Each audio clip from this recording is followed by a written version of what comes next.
Olá! A OAB de São Paulo abre o espaço necessário para falar sobre direito civil. Geralmente a gente fala muito do criminal aqui, até por conta da formação do apresentador que vos fala. Mas precisamos falar sobre a vida, né? O criminal é exceção à vida. O civil é o dia a dia, é aquilo que toca em todos os assuntos do nosso cotidiano. E para falar sobre esse assunto, nós chamamos um dos maiores civilistas do país, professor, doutor Flávio Tartucci, que também, além de referência, é ex-diretor da Escola Superior de Advocacia da OAB São Paulo. Professor Flávio, prazer tê-lo aqui com a gente. Prazer, Sergei. Eu sou seu fã, admirador há muito tempo, pelo comunicador que é, pelo advogado que é, pelo apresentador que é. Eu já te acompanhava, não aqui na OAB, mas em outra emissora. E tem um apresentador de televisão que sempre fala, né? Meu advogado é o Sergei Cobra Arbex, não vou nem citar quem seja. Então, é uma grande honra estar aqui hoje para poder falar nesse seu excelente programa que eu também acompanho sobre direito civil e a reforma do Código Civil. Muito obrigado. Fico lisonjeado ter um fã do seu porte, que, aliás, fiquei sabendo que você também é professor de karatê. Isso, exatamente. Quarto Dan. Exatamente. Então, mas você nunca precisou usar. Olha, quando era mais jovem, mas ultimamente não. Eu tenho 36 anos de karatê, sou faixa preta de 2 estilos diferentes, o Goju Ryu e o Shotokan, que é difícil também, e é uma paixão que eu tenho também. Tenho treinado dentro do possível. É esporte, né, professor? Ajuda você a lidar com os casos. Sim. Fazer a hermenêutica. Bota pra fora. Você treina todo dia? Não, todo dia não. Quando eu fiz o exame de quarto dan 2 anos atrás, eram 2, 3 vezes por semana. Mas é um treino muito pesado. Às vezes uma vez por semana, 2. Às vezes fico uns dias sem treinar, dependendo da agenda. Mas eu tenho uma frequência de treinamento.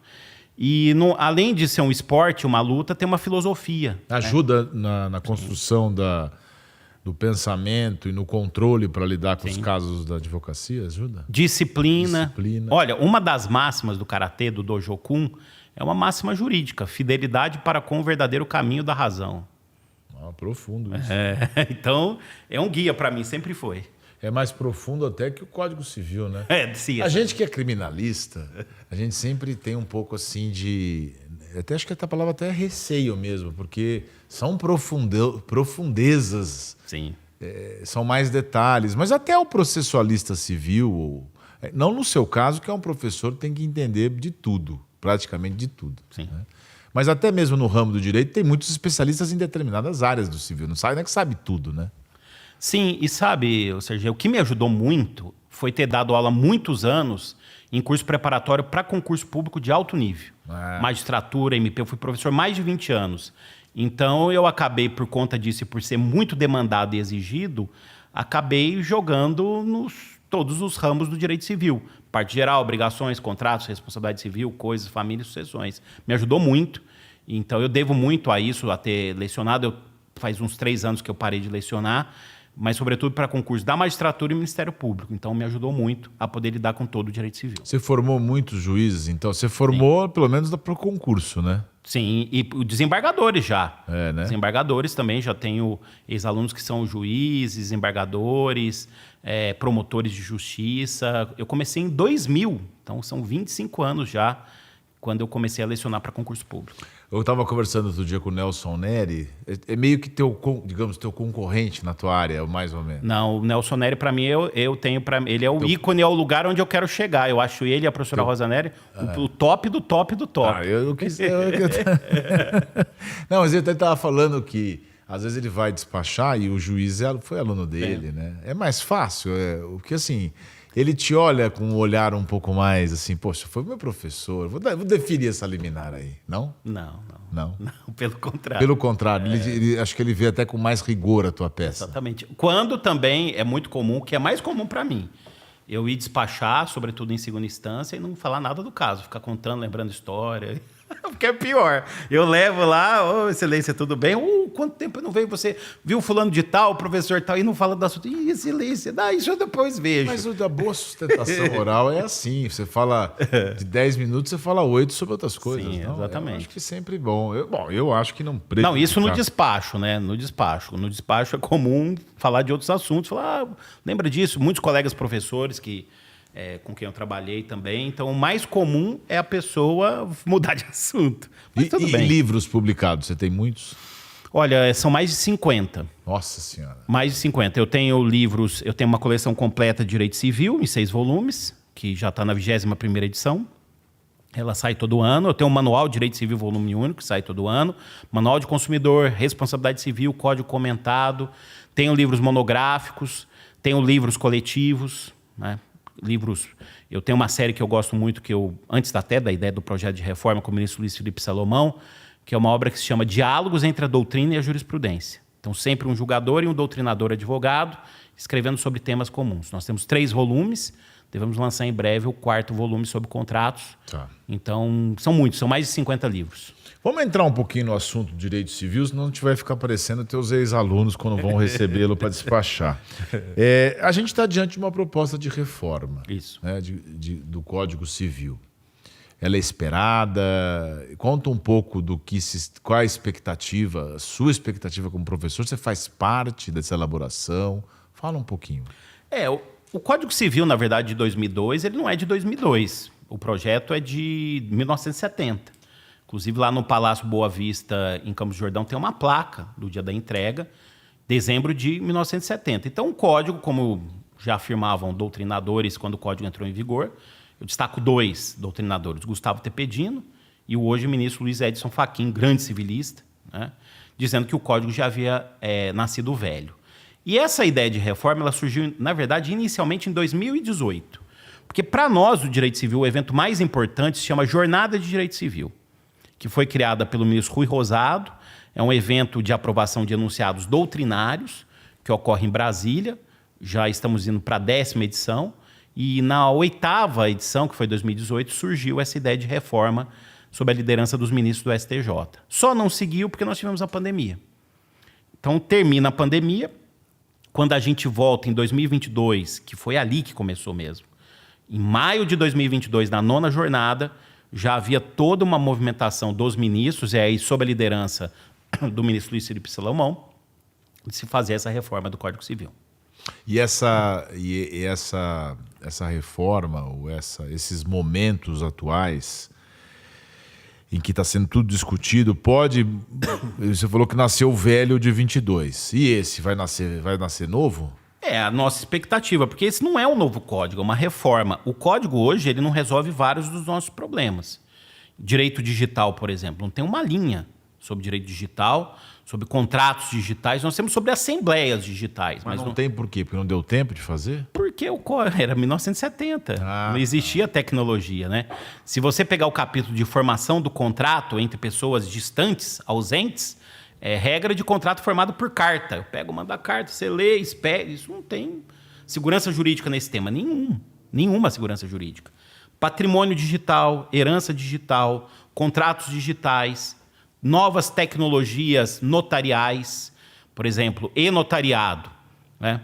Eu vou falar de um tema, o e-notariado hoje não tem lei, é norma do CNJ. E nós sofremos com essas normatizações do CNJ, né? Isso, a lei que tem que tratar.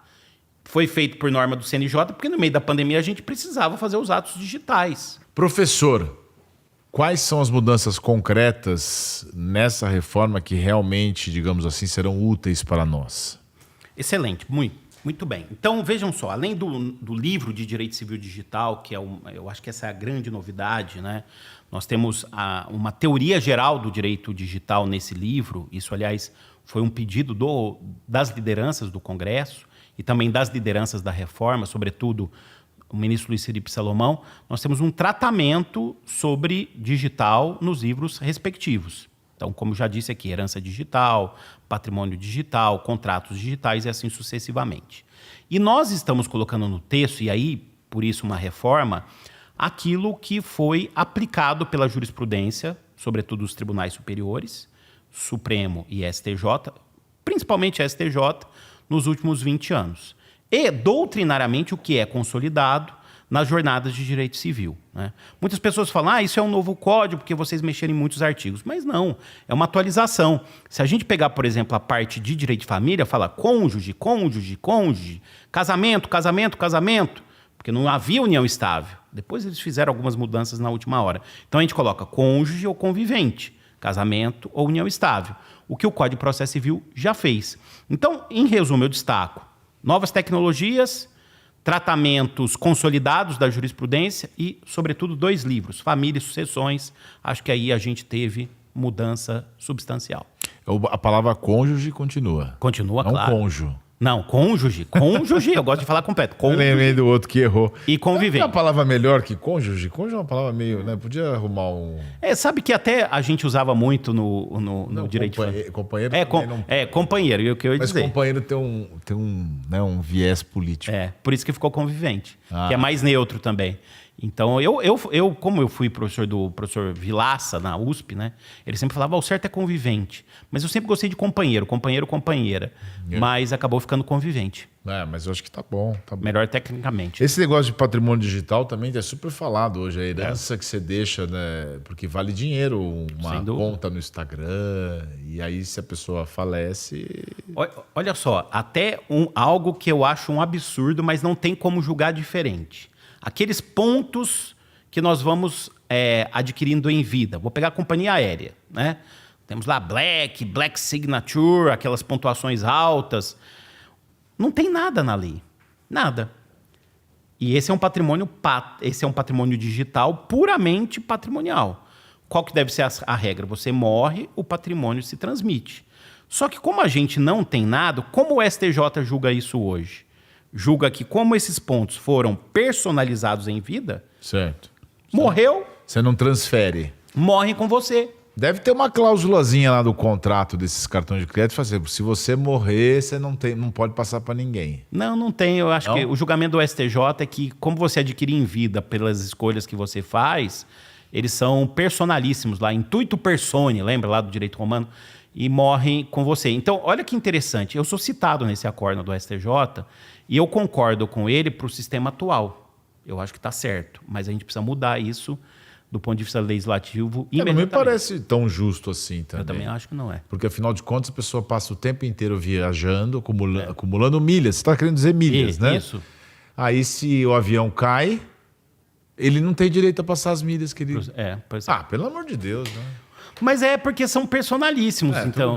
Mas para o futuro você acha que tem que mudar. Tem que mudar e prever que se transmite. Quer ver um outro tema também que não tem nada? Nada. Uma insegurança tremenda. Locação ou hospedagem atípica em condomínio residencial. É o nome de um aplicativo, né? Sim, famoso. Locação por aplicativo. Então, quer dizer, não tem nada, há um dissenso jurisprudencial. Esse é um tema que as 2 teses são boas, mas a gente precisa escolher uma para trazer segurança jurídica. Tem um aqui que eu estou vendo aqui nos meus apontamentos, que é a mudança nas sucessões, como exclusão do cônjuge e da condição de herdeiro necessário. O que é isso? Isso é um tema realmente... Esse é muito polêmico, eu acho que é o mais polêmico. Por quê?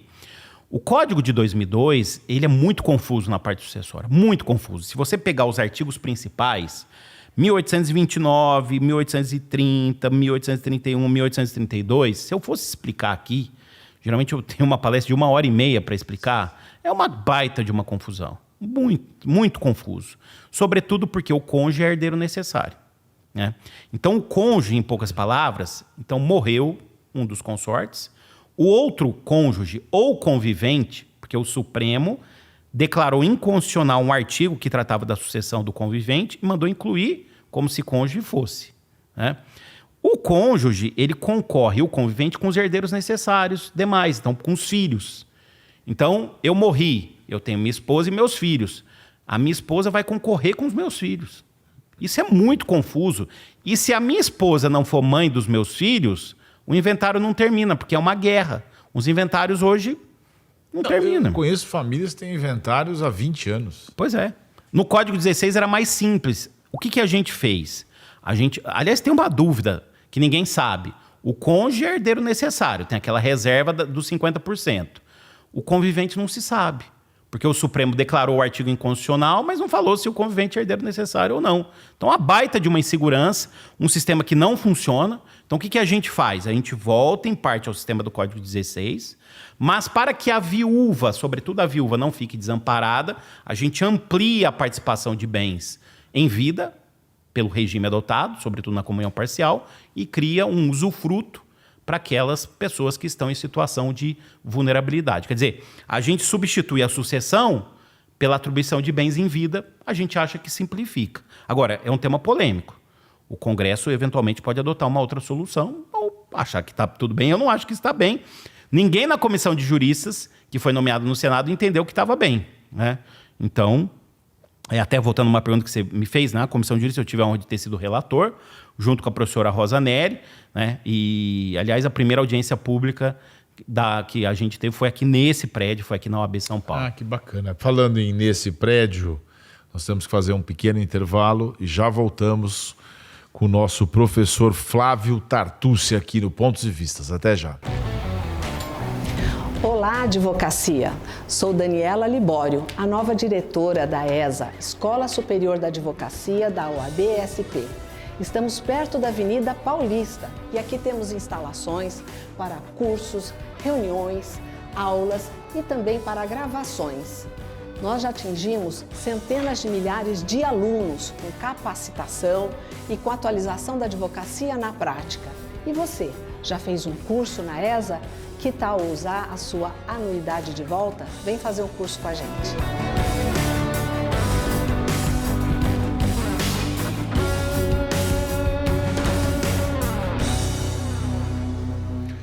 Voltamos a apresentar o Pontos e Vistas, que conversa hoje com o professor Flávio Tartucci sobre a reforma do Código Civil.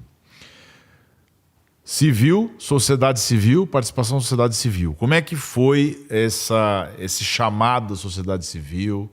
Porque muitas vezes em qualquer legislação fala, quem tem, digamos assim, uma posição contrária fala, isso não foi debatido junto à sociedade civil. Aí vem a pessoa que fez e fala, fizemos trocentas audiências, tal. Aí a outra pessoa fala, fizeram, mas não fomos chamados. Sempre vai ter uma reclamação. Como é que foi no caso de vocês? Muito bem. Então, a comissão de juristas ela foi formada em setembro de 2023. No total, foram 43 participantes, 38 efetivos, 5 consultores. 2 pessoas saíram, né? No total, foram 45 com os 2 que saíram. E, logo no início, foram oficiadas mais de 500 entidades. Isso é escuta pública, né? 500 entidades. Tá. Inclusive com análise diagnóstica. Mais de 200 mandaram ofício com propostas. Muitas foram consideradas de passagem nas votações finais. Fizemos audiências públicas e a primeira foi aqui.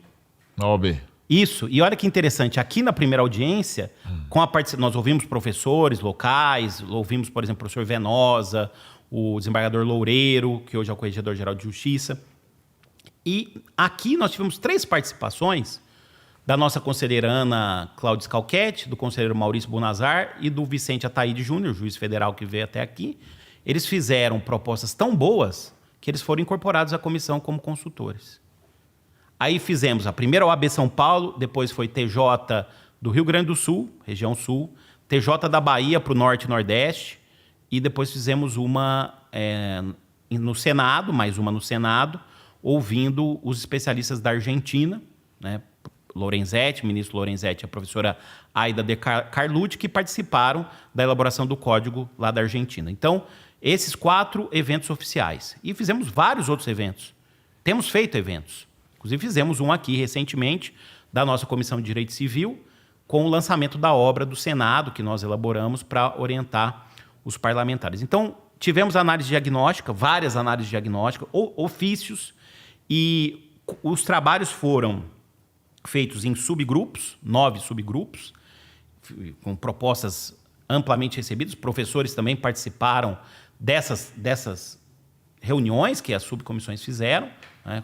Cada comissão teve uma atuação própria, mandaram os textos para os relatores, nós debatemos, mudamos, fizemos mudanças, e aquilo que fizemos consenso, isso foi muito interessante, um trabalho muito bem feito pelo ministro Luiz Felipe Salomão, que foi o relator, foi o presidente da comissão, o grande líder da reforma, o ministro Belize, que foi o vice-presidente, e aquilo que não teve consenso, tem tudo isso lá na internet, votação de 1º a 5 de abril de 2024, votação aberta. Votação. 40 e tantas horas de debates com votação aberta, e aí foi o voto da maioria. Então foi bem democrático. E mais, essa foi a primeira etapa da comissão de juristas. Agora a gente espera tramitar no Senado. Agora todo esse trabalho, esse cabedal que foi construído, vai parar na mão da Casa Legislativa. Já está, né? Aí vocês vão ter que fazer essa interlocução também, Sim, fazer reuniões. Possivelmente. O que é um debate necessário, né? Exatamente, porque foi muito rápido, mas ainda não começou no Congresso. Foi proposto esse ano, é o projeto de lei 4/2025 do Senado Federal, e nós estamos aí na iminência da publicação da comissão especial no Senado, 11 titulares, 11 suplentes, os líderes do Senado Federal, porque nós estamos seguindo o regimento de código, que é comissão especial. Como foi esse código, diga-se de passagem? E aí a gente vai continuar debatendo, teremos novas audiências públicas, novas reuniões. Na verdade, Sergei, nós estamos debatendo esse assunto desde 2023. Né? Tem urgência, uma atualização, mas não adianta ser a toque de caixa também, né? E não é regime de urgência. Não, né? Não há regime de urgência na reforma do Código. E não vai tramitar em regime de urgência, vai tramitar em regime de comissão especial. Mas não regime de urgência. Né? Se fosse regime de urgência, teria sido entregue, porque nós entregamos em abril de 2024. Se tivesse regime de urgência, já tinha sido aprovado ano passado. Né? Então, a gente tem esse prolongamento. Nós tivemos que fazer na comissão de juristas em 180 dias, porque era regimental. Mas o projeto vai ser ainda alterado, aperfeiçoado, e que bom que seja. Nenhuma obra é uma obra inacabada e perfeita. Né? E aí tem a parte do lobby, não sei se essa palavra é adequada, mas assim, as entidades, por exemplo, que foram matérias vencidas vão lá falar com o senador, com o Senado, né? No Senado primeiro, sim, começou no Senado. E é interessante nesse processo, eu fui vencido em várias coisas, todos foram. Né? Isso mostra que foi democrático. Né? Porque vários assuntos foram assuntos complicados, com 2, 3, 4 versões. Tem muito assunto. Muito assunto. Muita coisa, Desculpa falar, relembrar, a lei mais importante do país é o Código Civil. Né? Como você disse, eu gosto dessa frase. Direito penal é exceção, direito civil é a regra. Mas eu tenho uma outra frase de uma outra ministra, que é o seguinte: direito é penal, o resto é contrato. Sim, é uma bela frase também. Não, também não é. Da ministra Daniela Teixeira, né? Não vamos brigar por das frases. Agora ela está no contrato, né? Porque ela está na terceira turma. Aliás, tem ido muito bem e tenho acompanhado, eu acompanho há tempos os julgados do STJ, até porque hoje eu trabalho sobretudo com pareceres jurídicos, trabalho também em tribunais e arbitragem, e eu uso muito. Hoje mesmo, por coincidência, eu tô com um caso de simulação e eu acabei de separar um acórdão dela, da terceira turma. Muito bom sobre simulação. Bom, voltando aqui aos temas, né, tem mais um aqui para a gente falar, que é a presunção de paternidade. Eu acho que esse tema mexe, inclusive, com essa questão da desconfiança. Tem gente que acha que isso é uma grande evolução, e tem eu entendo que um lado meio retrógrado da sociedade acha que não. Sim. Como é que funciona isso? Essa presunção de paternidade é aquela história da mulher chegar e falar assim: o filho é do fulano de tal, é isso? Isso. E aí o cartório faz sem verificação ou não? Não, faz verificação. Como é que é? É intimado. Como é que era e como é que vai ser? Ótimo, vamos lá. Primeiro eu quero lembrar um ponto importante. É a primeira vez na história que mulheres participam de uma reforma e atualização do Código Civil. Nunca tinha. A outra foi lá com 7 homens. Eu brinco, 7 homens e um destino. Miguel Reale, Moreira Alves, Torquato Castro, Clóvis do Couto Silva, Herbert Chamou. Que ano isso? Agostinho Alvim e Silvio Marcondes, 68/1970. Né? E o Código 16, um homem só, Clóvis Bevilacqua. Né? Então, a primeira vez, a professora Rosa Neri foi a relatora geral, ao meu lado, grande jurista. Nossa Senhora. Essa aí, junto com o Nelson Neri, eu já disse aqui. Né? E tivemos participação feminina de quase 40% na comissão. Foi uma boa participação. Do ponto de vista legislativo, todas as subcomissões nós tínhamos mulheres, inclusive subrelatoras, participaram muito ativamente. Professoras, a ministra Galotti, desembargadoras, né? A professora Rosa Neri, tivemos representante da Defensoria Pública. Então, uma participação efetiva e preocupação com o direito das mulheres, inclusive adotando o protocolo de julgamento na perspectiva de gênero, em algumas questões. Então, entre as regras, eu poderia aqui falar um bloco só das propostas que atendem as mulheres. Essa foi uma. É uma proposta que foi feita pela desembargadora vice-presidente do IBDFAM, uma referência a Maria Berenice Dias, inclusive doutrinária, passou na subcomissão de Direito de Família, houve uma certa resistência depois na votação geral, mas nós fizemos alterações unânime, inclusive com todos os homens apoiando. Hoje, o que acontece? Você entra com uma ação, você vai primeiro no cartório, a mulher vai lá, vai registrar a criança, indica quem é o pai. O pai é notificado, fala, não sou o pai. Isso obriga a mulher hoje a entrar com uma ação judicial. Hoje é assim. Tem que entrar com... O cartório notifica, ele fala, não vou fazer o exame, mas não sou o pai. Não vai registrar no nome dele como pai. Ele vai ter que entrar com uma ação judicial. Ela, né, vai ter que entrar com ação judicial representando o filho entrando com ação com ela representando, ou assistindo, dependendo da idade. Mas é representando porque é no começo, né? E aquilo vai tramitar por anos a fio. Aí, nessa ação judicial, se o pai se nega a fazer o exame, presume-se que ele é o pai, o suposto pai. Súmula 301 do STJ, artigos 231, 232 do Código Civil, uma lei de 2009 determinam essa inversão. Qual é a proposta? Antes da fase de ação judicial, a mulher vai no cartório e aponta, esse é o pai. Ele é notificado. E aí ele não é notificado para dizer se é o pai ou não, tão somente. Ele é notificado para fazer o exame. Tem um procedimento no cartório, inclusive, para fazer o exame. Tá? Mas como ele é pode hoje. se negar. Aí ele fala, não vou fazer o exame. Ah, não vai fazer o exame? Mas já no cartório... Já registra o nome dele. Aí inverte-se o ônus da prova. Entendi. Aí ele tem que entrar com uma ação judicial... É ele que vai ter que entrar com a ação judicial. Mas é um negócio meio... Ele vai entrar com uma ação judicial para garantir que ele não faça o exame. Não, aí ele vai fazer o exame, né? Pra dizer, né? Que não é Agora, existe uma normatização sobre um tema que é a parentalidade socioafetiva, que isso vai ser aplicado. Se o registrador desconfiar que a mulher está mentindo, que não é o pai, que não há nenhuma possibilidade de ser, não vai adotar esse procedimento. Precisa de um mínimo de plausibilidade para ser feito esse procedimento, né? Isso o CNJ tem entendido dessa forma na parentalidade socioafetiva hoje. Eu acho bem razoável, eu acho importante essa mudança. Eu só estou lembrando aqui casos de muitas mulheres, principalmente as mais hipossuficientes, que acabam não avisando o pai, né? Às vezes por uma questão de se separou, de receio. Eu acho que agora elas vão enquitar. Tive uma moça que trabalhou com a gente em casa, acho que teve uma relação, o cidadão não apareceu mais, aí ela fica, não vou dar esse gostinho para ele de saber que tem um filho comigo. Só que a criança tem que ter pai, exatamente, né? Ela tem que registrar, não é uma questão dela querer ou não. Né? São milhões de crianças. Tem muitas crianças que só têm a mãe por causa disso também. Mas aqui não é uma crítica à mãe, talvez por uma falta de acesso à informação. Talvez isso ajude também a mudar, porque aí, como ela faz o registro, automaticamente é ele que tem que se virar para... E aí não precisa ir do judiciário. Eu acho que é um receio ainda, entrar com a ação. Sim, tem. Procurar advogado ou defensoria, entrar com essa ação, qual o impacto que essa ação vai gerar.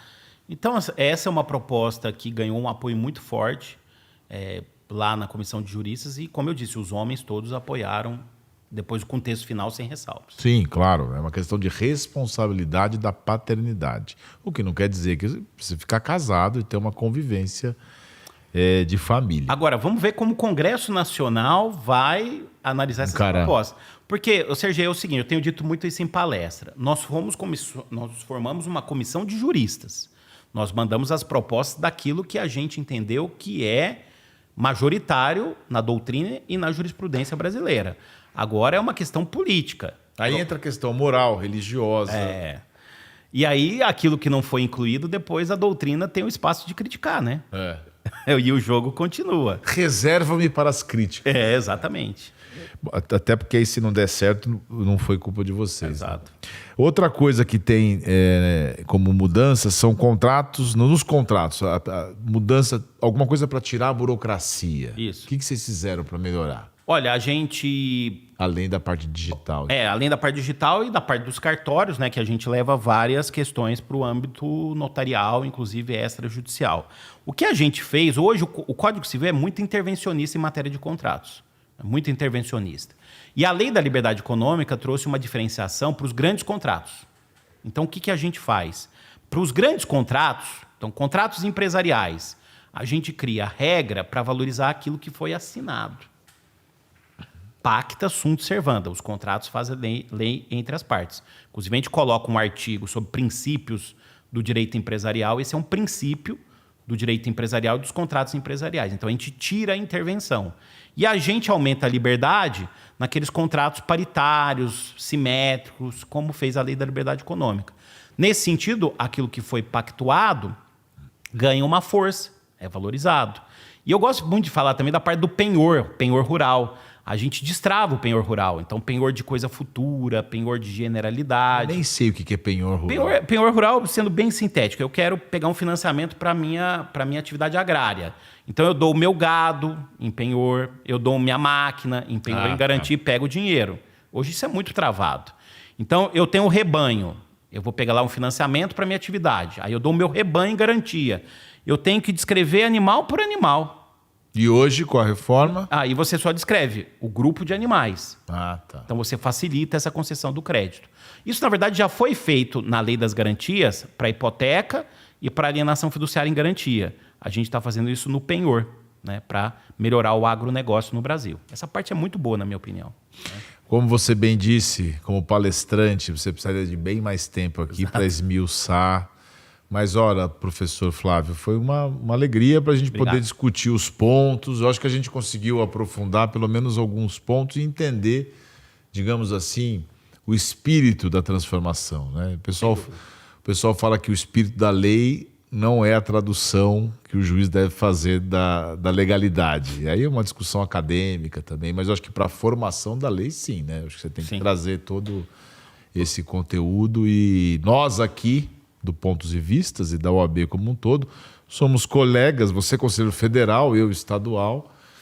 Espero que você tenha êxito também na interlocução junto ao Congresso Nacional, porque convenhamos, hein, a política está complicada. Hein? Tá. Agora, Sergei, só para encerrar mesmo, eu quero conclamar a advocacia, por favor, por uma proposta que é importante para nós, que é verdade, da responsabilidade civil do advogado. Eu esqueci de perguntar. Eu sei que o tempo já se foi, mas isso nós temos que lutar por essa proposta. Hoje, juiz e promotor de justiça, pelo Código de Processo Civil, só respondem mediante dolo ou fraude. Nós respondemos por simples culpa, pelo Estatuto da Advocacia. Por isso que, golpe do falso advogado, a gente tem que informar cliente por cliente. Então, nós temos uma proposta que veio da advocacia, do Conselho Federal da OAB, que todos os julgadores concordaram que é equiparar nessa prerrogativa de responsabilidade civil os advogados a juízes e promotores. É justo. Sim. Então, sim. É uma proposta que a gente tem que lutar. Já que eles também não querem avançar na responsabilidade deles, também a gente fica igual a deles. Exatamente. Porque a nossa profissão também é de risco. Exatamente. É difícil. Muito bom. Gostei de saber, já conhecia sua fama e espero realmente que você tenha sucesso e a gente agradece a sua participação. Obrigado, foi uma honra, uma alegria. E obrigado a você que nos presenciou com a sua notoriedade, que é o que mais importante para nós aqui na OAB, porque afinal de contas, o Pontos e Vistas é da advocacia. Até o próximo.